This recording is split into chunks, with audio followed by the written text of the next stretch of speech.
barbershop conversation, guys. Feel free, hit the subscribe button. So I want to talk about something. I've been meaning to talk about this for a long time, but you know, I get variances of comments. Some of them not good, some of them not bad. But I just want to say this. People, I've heard so many YouTubers say, I mean, so many, like, I can't begin to tell you, hundreds of YouTubers, not hundreds, but pretty much everyone I listen to, whether I dislike them and or like them, they always say,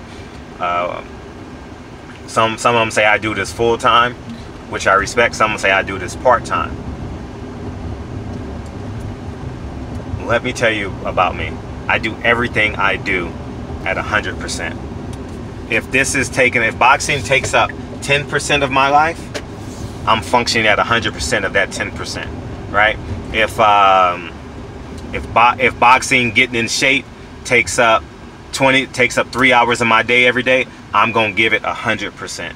And when you do that, that's when you get results. See, people in real life, you can't give 100% of your life to everything. People lie. That is one of the most, not one of the most, but it's just a lie. People say, oh, I'm giving 1,000%, I'm giving 110%. No. You have 100%, and you have to allocate it in terms of what you value. But where we go, where we lose, and where we become lazy, where we become marginalized, where we become vanilla, is when something occupies 50% of your life and you're only giving 50% effort. You understand where I'm coming from? When I'm gone Thursday through Sunday for fights, Wednesday through Sunday, I'm giving this shit 100% of those 4 days. So if 7 days is 100%, 4 days would be above 50%. So that will be what, 65%? 65%, I'm giving 100%. I'm giving 100% to that 65% of my week. I don't sleep. You guys know, you guys see me up in fight week, I ain't lying. I will sleep 8 hours in 4 days. Like, it's just, I be so anxious. My biggest fear is that I'm gonna miss someone walking in the lobby and I could have had them all to myself for 10 minutes. You guys see me, look at half my videos when I'm covering the fight. About half of them are in the hotel lobby. Why? Because I know I can get them one-on-one before they become famous. You know, before the 15,000 fans start screaming at them. And they got to sign autographs, take pictures, because these guys are famous. These guys are real life somebody's hero. And we got to respect that. So at the end of the day, man, I want to encourage y'all. I don't know what percentage YouTube takes of my life. But I'm pouring my truth into every goddamn video. I don't take videos off. No, I don't. I'm telling you guys, I don't take videos off. I don't come to YouTube and be like, I'm just gonna talk because I feel like I'm supposed to do a video. No, I don't. Every last one of my videos, every syllable, every phoneme, every unit of sound that comes out of my mouth, I own and I believe in. It ain't for phony, it ain't for fake. Like, I don't do videos just because it's popular or it's supposed to happen, but I just genuinely believe that I believe in giving 100% of whatever percentage of my life that is. You understand what I'm saying? And I respect every YouTuber that has the ability to upload and do videos. But I was having a conversation with someone over Robert Easter, Mikey Garcia fight, and they was like, man, they were complaining. And I kept on interjecting, like, excuse me, I gotta do this video. And when I get back to them, they continue the complaining conversation. I said, hold up, 5 fighters just walked by you. Shit, I got an interview with all, whether it's for 30 seconds, 1 minute, 2 minutes, 3 minutes. I'm like, dude, you're here. You're in the pool, nigga, swim. Stop complaining about the temperature. You're in the middle of the pool, swim, nigga. All right?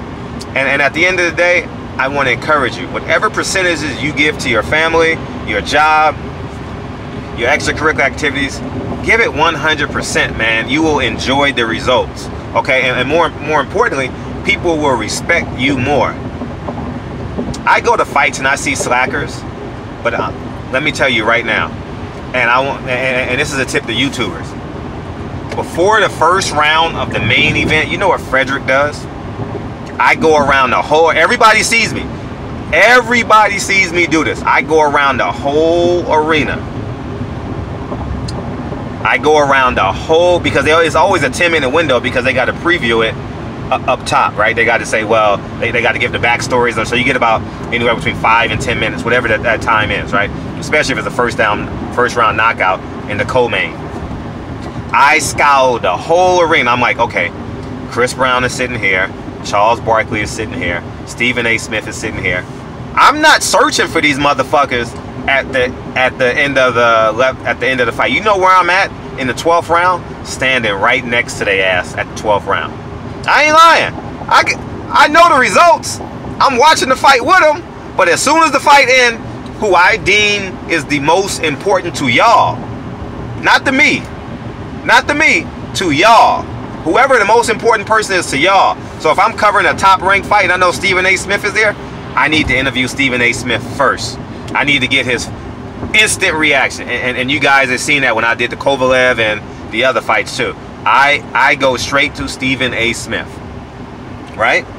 And that's just the reality of the beast. You know what I mean? Whether they refuse the interview and just keep on walking, at least I took a chance. You know what I mean? And at the end of the day, you got to believe in your ability to take a chance. All right? Believe in your ability to be correct. All right? And I just want to encourage y'all.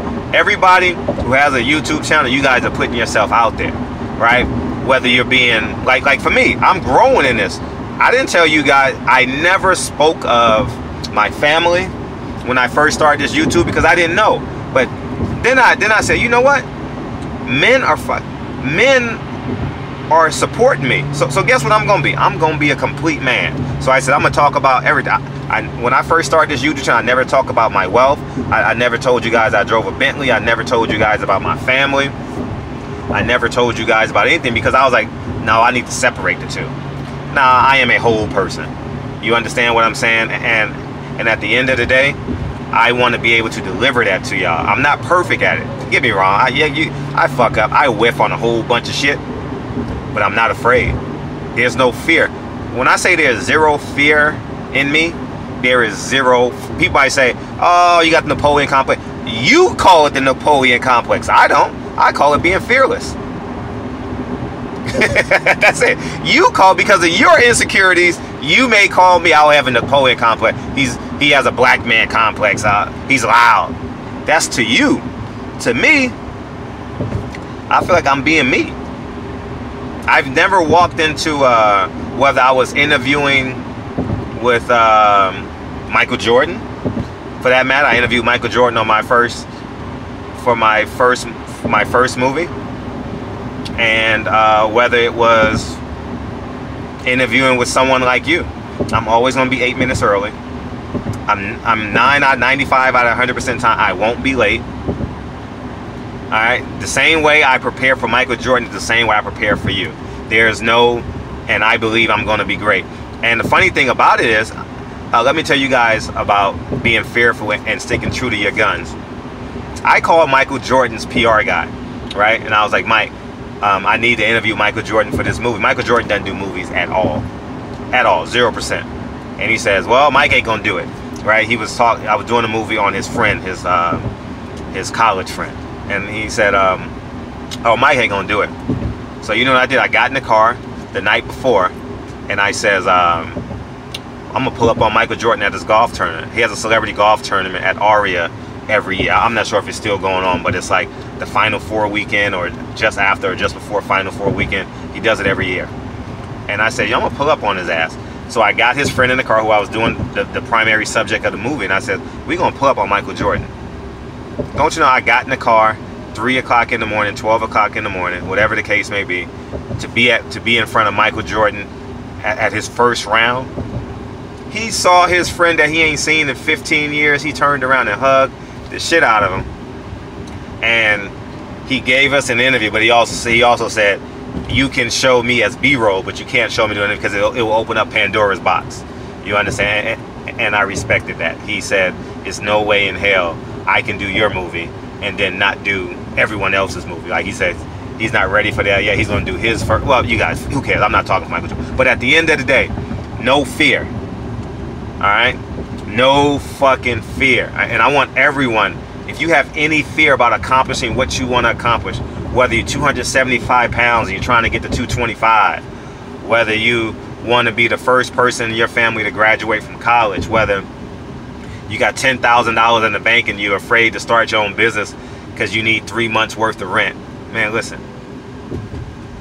God put wings in your back, and the only way you're going to know if God got wings in your back is if you jump off that fearful mountain that you're afraid to jump off.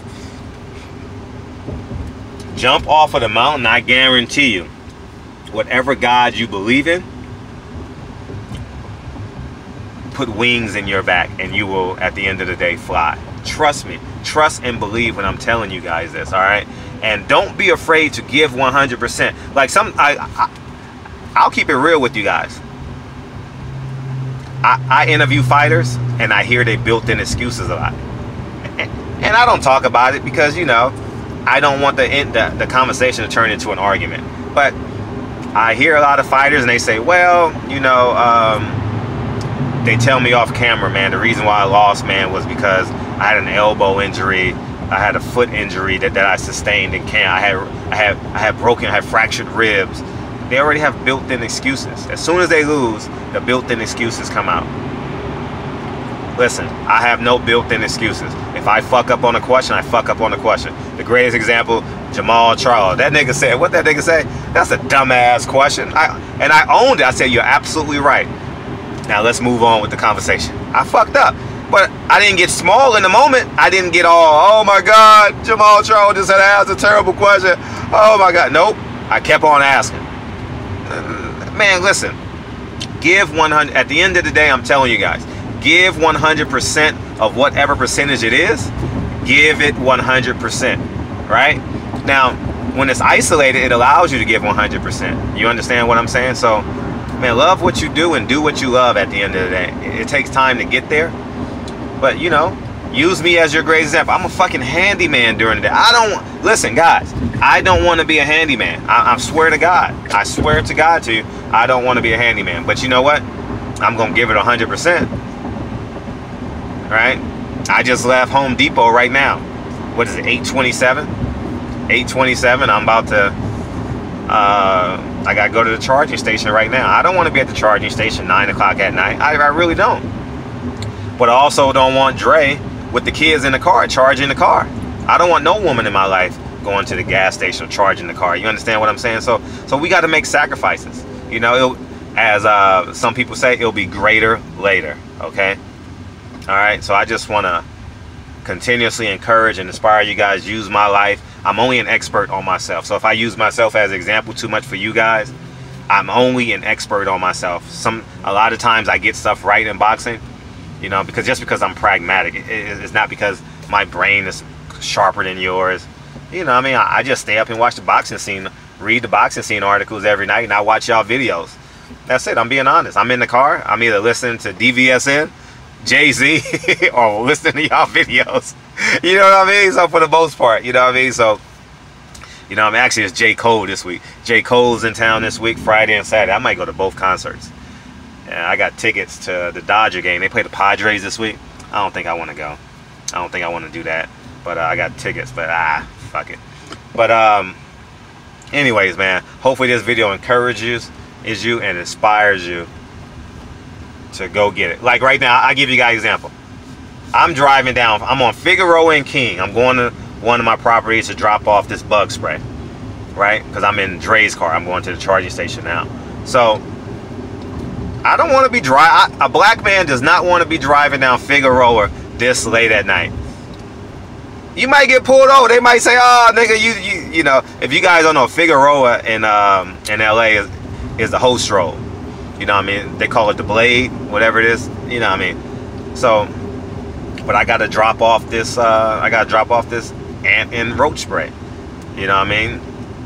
You know what I mean? You got to make sacrifices, man. At the end of the day. You know what I mean? I thank God I'm not in my Honda.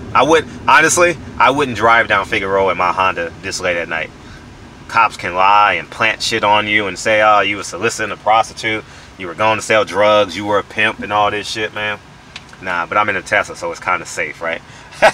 But anyways, man, I hope this video inspires you and or encourages you. I'm just being as real as I can be. And I get a lot of comments in the comment section about, oh, Fred, you let me address this shit now. Fred said, oh, you're clouding, you're showing off your wealth and you're doing this. Listen, I only have one life to live, and I'm giving you guys my life. I can't live someone else's life. I can't lie to you guys and be like, man, no, I'm doing okay. I'm happy. All right. And if me talking about money offends you, why do you keep on coming back? I not admire the people, but it doesn't. It's just like, you know what I mean? I'm only an expert on myself, and you are only an expert on yourself. No one's an expert on boxing. You may get 10 out of 10 things right, but I guarantee you, you may get the next one wrong. It's gonna happen eventually. Like me, I wanted to go 51-0 in my predictions. I got robbed in the last one. I was 26-0-1. Devin Alexander fight should have been a draw. I should have been 26-0-2, or Devin Alexander should have won by one round. I believe that shit 1000%. So, but anyways, man, it just amazes me that you guys want me to be someone else. I got a little bit of money, all right, and I'm not the guy that's gonna show you in diamonds and pearls. I'm gonna show y'all niggas in work ethic and how I did it. One of the greatest things that I will do is show you guys how I did it, how I created it. I'm not selfish in the terms of I want to be the only one at the top of the mountain. I'm at the top of the mountain in my life, and I don't want to be the person that yells at the other person at the top of the mountain. I want to co-join these mountains, and we could be more and more powerful as best we can. You understand where I'm coming from? So, you know what I mean? I just want us all to win at the end of the day, man. So to all the people that say, oh, you talk about yourself too much, I'm only an expert on myself. How many times have I said that in this video? I'm only an expert on myself. All right? No ifs, ands, or buts about it. That's it. And through myself, I know you. As I always say, through yourself, you know others. Through myself, I know what you guys are going through. I'm telling you guys, I've been homeless. I've been in college with no money. I've slept on my friend's couch for years. I've been dumped. I've been hurt. I've been beat up. Whatever you can name, I've been. All right? And at the end of the day, these next 40 years is a celebration of my work ethic. Whether you love it, hate it, or somewhere in between, that's your opinion. I don't give a fuck. But these next 40 or 50 years of my life is a celebration of my hard work. And y'all gonna watch it. Y'all gonna see this celebration live and in color, right? The celebration will be televised. But at the end of the day, and I love y'all. You understand what I'm saying? It's easy for me to love another black man. It is so easy for me to love a black man. I go into every relationship with a black man with love. I'm not what's that word? Pretentious. I'm not pretentious as it relates to no black man. I don't care if you got 2.5 strikes, nigga. You about to nah. I don't care if you're a lawyer. I'm gonna shake your hand and hug you the same fucking way. All right, no, it's no in between with me. I'm not that dude that says I am in a different tax bracket and you don't deserve a handshake or a hug from me. No. I'm not built that way. And the same thing goes I'm the same way with my brown brothers. The same way. I want to encourage and inspire us. That's it. And if we prove that we can't coexist together, then we go in the opposite direction. That's it. But anyways, man, I love all y'all, man. Go out, get up, get out, and get something tomorrow, all right? Whatever you are, if you're a security guard, to all my truck drivers out there, thank y'all for hitting me in the emails and shit. I fuck with y'all heavy. A lot of y'all, many of y'all are truck drivers. I salute y'all. Y'all be on them interstate freeways listening to me. I appreciate y'all. I literally love y'all for that. You know what I'm saying? And it is what it is, man. So I'm on Gage and Figueroa. I got to get out the car and unload this shit. So Florence is the next main street here, so I got to have a property on Florence and somewhere. So off of Fig. So I got to go over there and take care of that. So anyways, man, Barbershop Conversations, man. Feel free, hit the subscribe button, and talk to you guys soon. Peace, guys.